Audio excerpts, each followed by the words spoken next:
gostos próprios. Tá. Estamos.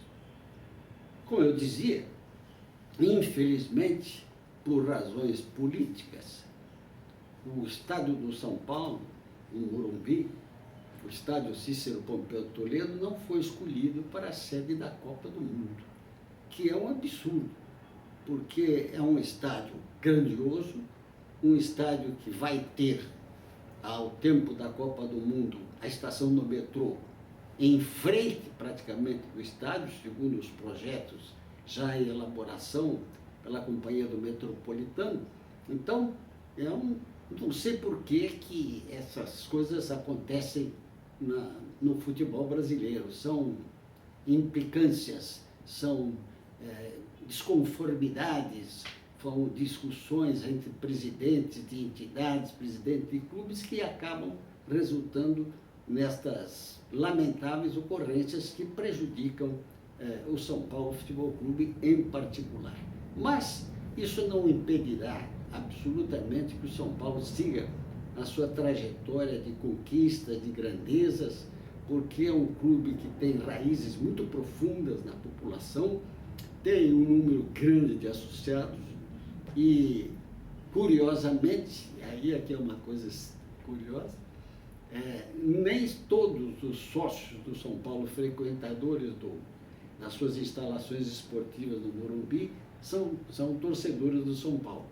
Pelo contrário, há uma grande maioria que é torcedor de outros clubes. Então, às vezes, o que acontece?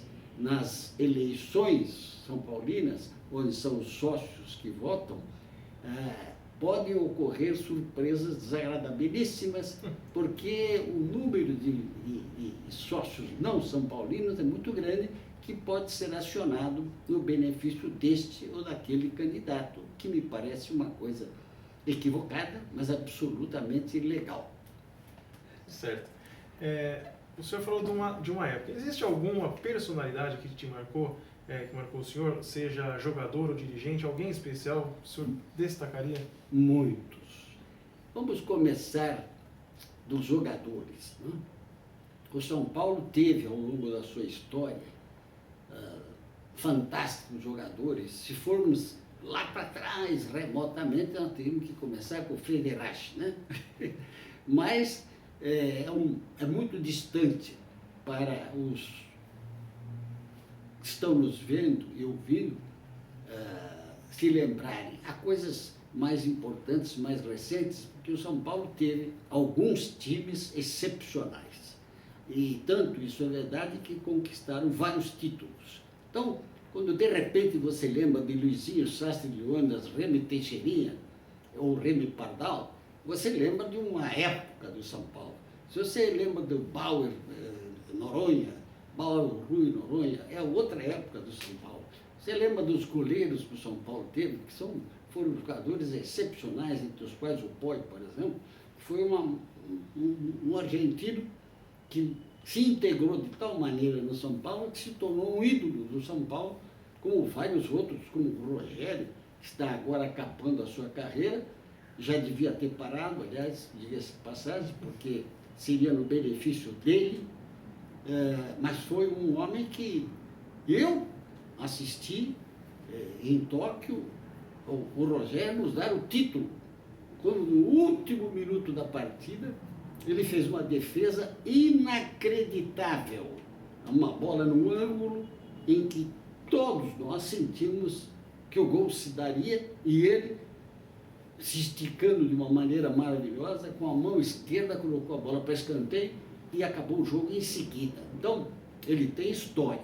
Aliás, o São Paulo tem jogadores de notáveis histórias. Quando o São Paulo contratou o Leônidas, que já era, vamos dizer assim, um jogador mais parado no Rio de Janeiro, não era mais, segundo a crônica, o Leônidas da Copa do Mundo, o Leônidas do Flamengo, das grandes jornadas do Flamengo, e, no entanto, o Leônidas transformou o ataque do São Paulo num ataque prodigioso, chegando até a fazer gol de bicicleta, que era uma coisa marcante na vida futebolística dele. Então, a história futebolística do São Paulo é muito bonita. Ela poderia e deveria até ser memorizada através de um filme que identificasse cada um desses times, cada um desses campeonatos, os seus grandes jogadores, as suas histórias pessoais, porque cada um deles representa um período na sua vida futebolística.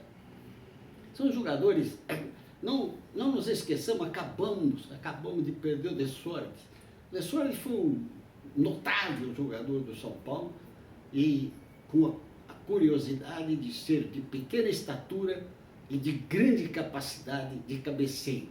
Um homem que tinha pernas fortes e que se elevava muito.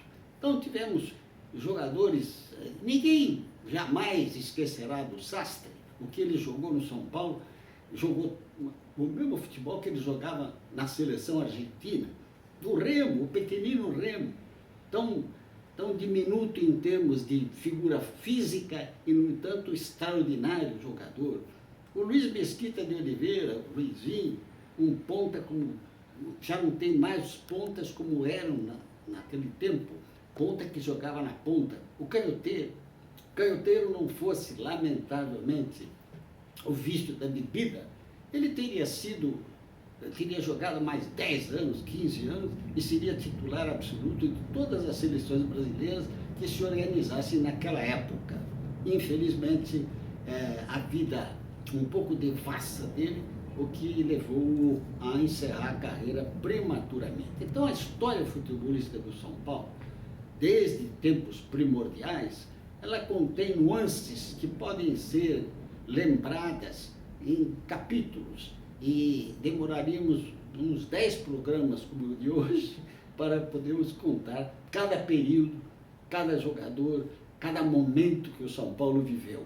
E eu, como sócio antigo, conselheiro antigo, presidente que fui do Conselho Deliberativo em 2 oportunidades, presidente do clube por acaso na conquista de um título mundial, porque o Marcelo Portugal Gouveia, a última hora do embarque da delegação, me chamou e disse: Paulo, você por favor podia assumir a presidência, porque não tem ninguém, está todo mundo querendo ir para lá para assistir o jogo e não tenho ninguém de confiança para ficar aqui. Então eu fiquei lá na presidência durante 17 dias, precisamente quando o São Paulo foi campeão. Então, agora, acabo de ser eleito para presidente do clube criado pelo Zé Augusto Bastos, que é um chamado clube de elite, que é um conjunto de São Paulinos das mais variadas profissões, todos com renome. Agora mesmo foram o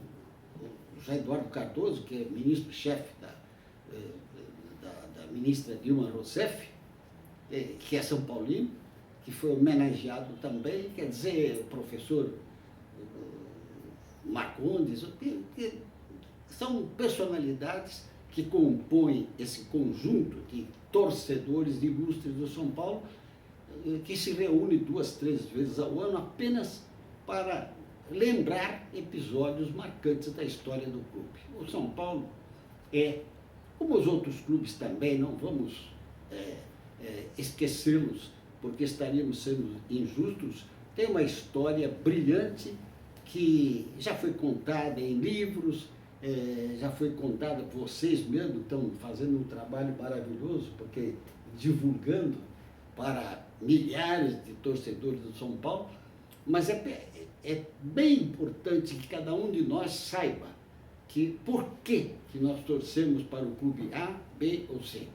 É porque é alguma coisa que emana de dentro do nosso coração, do nosso espírito, da nossa alma, e que isso é preocupação constante, seja nas vitórias, seja nas derrotas, porque estamos vivendo um momento de reveses. Agora finalmente conseguimos uma boa vitória, quem sabe abrindo caminho para escaparmos do eventual descenso, mas de qualquer maneira, na primeira, na segunda, na terceira divisão, nunca deixaremos de torcer pelo São Paulo Futebol Clube.